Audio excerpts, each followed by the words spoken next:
अस्सलामुअलैकुम दोस्तों, यूसुफ गुलशेख, चैनल रद्द अमल 786 से। जैसा कि आपके इल्म में है कि शब्बीर की कब्र कुशाई की गई है। कब्र कुशाई इसलिए की गई क्योंकि ये अदालती कार्रवाई का हिस्सा था, लेकिन इसके अंदर जो है ना मामला उलझने के बजाय, वारसिन की दादरसी होने के बजाय मज़ीद नए सवालात जो है ना वो जन्म ले लिए उन्होंने। वारसिन का ये कहना है कि जब कब्र कुशाई का वक्त आया तो उन्होंने काफ़ी उसके पीछे पैसा खर्च किया, जब जाके ये मामला इसी स्टेज के ऊपर आया। और कब्र कुशाई का दिन जब मुकर्रर किया गया तो इनके जो वारिस थे उनके शनाख्ती कार्ड वगैरह लिए गए, फार्म लिए गए, जो भी उनसे कार्रवाई की गई। लेकिन जब कब्र कुशाई की गई उस वक़्त उनको वहाँ पे वो जो टेंट लगा के और कनाते लगा के जिसके अंदर इन्होंने कब्र के अंदर कब्र को खोला और वो डेड बॉडी को निकाला, वहाँ पे शिकवा इनका ये है, शिकवा नहीं है, जायज़ शिकायत है कि इनको जो है ना वहाँ पे इनका कोई नुमाइंदा वारसिन की तरफ से, माँ या भाई या कज़न, कोई किसी किस्म का अंदर बंदा मौजूद नहीं था। और जो इनके वारिस इसके करीब जा भी रहे थे, पुलिस वाले उनको डंडे वगैरह मार के वहाँ से भगा रहे थे। तो यहाँ पे जो है ना सवालात जन्म ले रहे हैं। और वो जो ठेकेदार मुश्ताक है जिसके ऊपर इन लोगों का शक है कि इसने हमारे बच्चे को मारा है, कब्र से आवाज़ें आना, कब्र के अंदर धमक या उसमें शब्बीर का ज़िंदा होना एक अलग मैटर है। लेकिन अब ये तो अदालती मामला था, इसके अंदर पूरी दादरसी, ये बेचारे इसकी जो है ना गरीब फैमिली है, ये इसको फॉलो कर रहे थे अपने केस को लेके। तो ये इस मामले को जब कब्र कुशाई हुई है तो वो जो ठेकेदार मुश्ताक है उसका बंदा तो अंदर मौजूद था, लेकिन वारसिन बेचारे दुआइयाँ देते रहे, कहते रहे, वावेला करते रहे कि हमें दिखाया जाए, लेकिन उन्होंने नहीं दिखाया।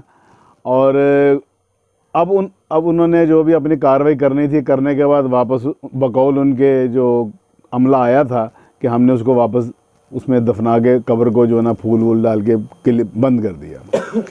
अब वारसिन का ये कहना है और बिल्कुल जायज़ बात है, सच बोलना चाहिए, हक कहना चाहिए।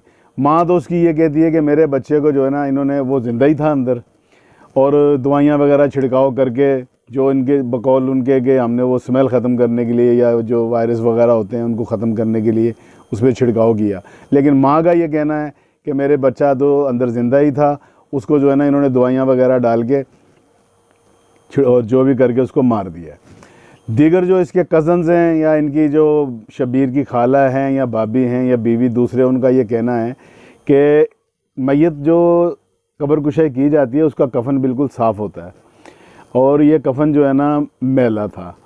अब दूसरी बात वो ये कह रहे हैं कि हमें क्या पता कि वो क्या उसमें उन्होंने उसमें से निकाला या क्या उन्होंने उसमें से नहीं निकाला। कम से कम हमारा एक नुमाइंदा वहाँ पे मौजूद होता जिसको ये तसल्ली हो जाती कि कब्र खुलने के बाद डेड बॉडी किस पोजीशन में पड़ी है। अगर वो किसी भी वजह से, हम इस बेस को छोड़ देते हैं, किसी भी वजह से वो ज़िंदा हालत में दफना दिया गया किसी भी गलती से, तो यकीनन जो बंदा अंदर ज़िंदा होता है उसको होश आती है, वो हाथ पैर मारता है, अपने कफन को अलग करता है। जो वहाँ का जो हालात थे या जिस किस्म के वहाँ पे जो आसारात, बाकी अलामतें या जो भी निशानात मिलने थे, अगर उनके वारिस वो देख लेते तो उनको ये इत्मीनान हो जाता कि ये बॉडी किस हालत में मौजूद थी। यहाँ पे लॉजिक ये दी जा रही है कि बॉडी देखी नहीं जाती। भाई बॉडी देखी नहीं जाती तो फिर आपने ठेकेदार के बंदे को क्यों लिया और इन बंदों की जो शनाख्ती कार्ड वगैरह ले गए इनको आपने क्यों नहीं लिया? और ये सारे सवाल पैदा ही नहीं होने थे। अब यहाँ ये सवाल पैदा हो रहे हैं कि और पब्लिक की जो आवाम की रद्द-ए-अमल और उनकी जो आवाम की तरफ से जो एक हमदर्दी है वो ये आ रही है, चूँकि ये गरीब फैमिली है इस वजह से जो है ना इनके साथ ज़्यादती की गई है, इनको दिखाया ही नहीं गया, अपने मामलात को सीधा किया है वो अहलकारों ने। वो जो अदालती अहलकार आए या पुलिस वाले आए या जो भी कब्र कुशाई करने वाला अमला था, उन्होंने अपने मामलात को सीधा किया है, इनको बिल्कुल मुतमिन नहीं किया। माँ बद्दुआएं दे रही है कि मेरे बेटे को दवाइयाँ वगैरह का छिड़काव करके मार दिया गया है। कज़न्स और दूसरे जो रिश्तेदार हैं वो ये कह रहे हैं कम से कम हम ये देख तो लेते अपनी आंखों से कि वो किस हालत में था। अगर वो आवाज़ों में कोई सच्चाई थी, सदाकत थी कि आवाज़ें वगैरह या धमक इतने लोग कह रहे हैं आती है और इतना एक जो पूरे पाकिस्तान और वर्ल्ड में ये एक तरह से बात गई, तो वो कम से कम बात अंदर कोई आसार मिलते, इस किस्म की अलामतें मिलती कि कोई शख्स अंदर डेड बॉडी की शक्ल में भी मौजूद है, जैसे उसको दफनाया गया या उसने कोई हरकत की हैं या उसने कोई कोशिश की है बाहर निकलने की। तो ये सारी चीज़ें अगर वारसीन देख लेते तो कम से कम उनका कलेजा ठंडा हो जाता, उनका जिगर। माँ जो कह रही है, चूँकि वो तो एक माँ, उसके जिगर का टुकड़ा है ये, और वो उसकी बात को आप इमोशनल या जज्बाती बात भी कह सकते हैं। वो तो अभी तक ये कह रही थी कि मेरा बेटा अभी भी ज़िंदा है, लेकिन अब ये है कि वो ज़िंदा या वो जो भी था इतने अरसे तक तो ज़िंदा रहना मुमकिन नहीं होता इंसान का, लेकिन ये है कि कम से कम अगर वो अर्ली स्टेज पे जिस वक्त ये अफवाहें उड़ी थी कि अंदर से आवाज़ें या धमक आती है, तो वो बंदा किस हालत में था, उसने क्या अंदर मामला किए, ये सारी चीज़ें अगर वारिस देख लेते तो उनको जो है ना इत्मीनान हो जाता।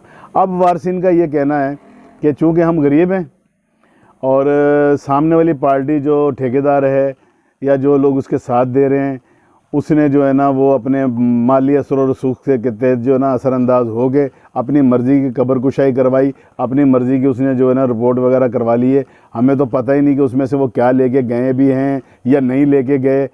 बहरहाल ये सवाल जन्म ना लेते अगर ये थोड़ा नहीं बल्कि ज़रूरी था, ये उनका हक़ था वारसीन का कि उनमें से कोई बंदे को साथ लेते, वो अपनी आँखों से देखता और किसी नतीजे पे पहुँचते, ताकि दूध का दूध पानी का पानी हो जाता।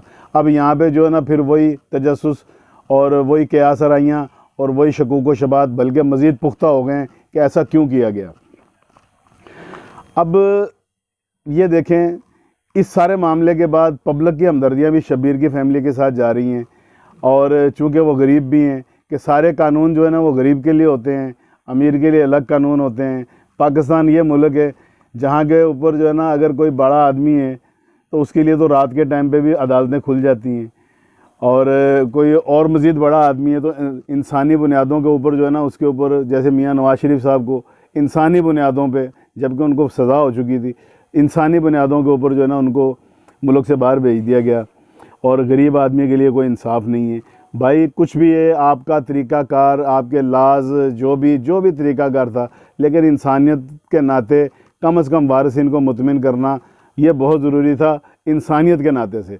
और दूसरी सबसे बड़ी जो अलमिया है वो ये है कि चौंक का इलाका है, यहाँ पे कोई सियासी तंजीमें भी होंगी और कोई फलाही कमेटियाँ भी होंगी, कोई मुअज़्ज़ज़ हज़रात भी होंगे।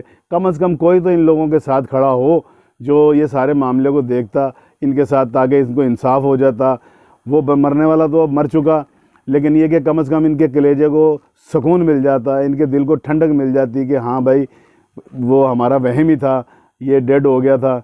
लेकिन अब ये तो इनका जो वहम था वो यकीन की शक्ल में पुख्ता हो गया कि जनाब उसको तो सही तरीके से हमारे को तो मार मार के इन्होंने वहाँ से भगा दिया, हमें तो देखने तक नहीं दिया, अल्लाह जाने क्या किया क्या नहीं किया। यानी मुकम्मल तौर पे कब्र कुशाई के ऊपर वारसीन ने अदम एतमाद का इज़हार किया है। अब अदालतें हैं, कानून हैं, वो जो रिपोर्ट जाएंगी सच्ची जाएंगी या झूठी जाएंगी उसके ऊपर वो जैसा फ़ैसला करते हैं वो तो होना जो होना है।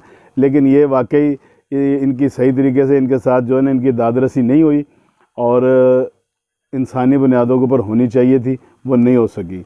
ये वो बात है जिसको लेके माँ बद्दुआएं दे रही है, और इसके जो वारसिन हैं उन्होंने वो बेचारे वो भी वावेला और दुआएं कर रहे हैं, चूँकि हम गरीब आदमी हैं और इसीलिए हमारे साथ ये ज़्यादती हो रही है, कानून भी हमारा साथ नहीं दे रहा, और वो सामने जिस बंदे के ऊपर इनको शक है वो मालदार है और हम गरीब आदमी हैं। और ये बात सच्ची है, पाकिस्तान में इंसाफ का हसूल बड़ा मुश्किल है। अगर ये मामले को वो तरीके से करते, क्या जाता अगर इनका एक बंदा जो मजबूत दिल का कोई होता उसको साथ ले लेते, वो अपनी आंखों से देख लेता और जाके माँ को और या दूसरों को मुतमिन कर देता, तो ये मामला अच्छे तरीके से ऐसा तरीके से रफा दफ़ा हो सकता था। तो भाई मुझे यही बात करनी थी। ये चैनल रद्द-ए-अमल हक़ का साथ देता है। इससे पहले भी जो बातें की गई मेरी तरफ से, वो जो हक़ाइक़ जिस तरह सामने आते रहे उस तरह बयान किए गए। आज जो हक़ाइक़ सामने आ रहे हैं वो मैंने उसी तरीके से आपके सामने बयान कर दिए हैं। अब इसका बेहतर फ़ैसला आप कर सकते हैं, और ये वाकई इनकी दादरसी सही तरीके से जो होनी चाहिए थी वो नहीं हो सकी। मेरे चैनल को सब्सक्राइब करें और मुझे दें इजाज़त। मिलेंगे अगली वीडियो में। अस्सलाम वालेकुम व रहमतुल्लाहि व बरकातहू।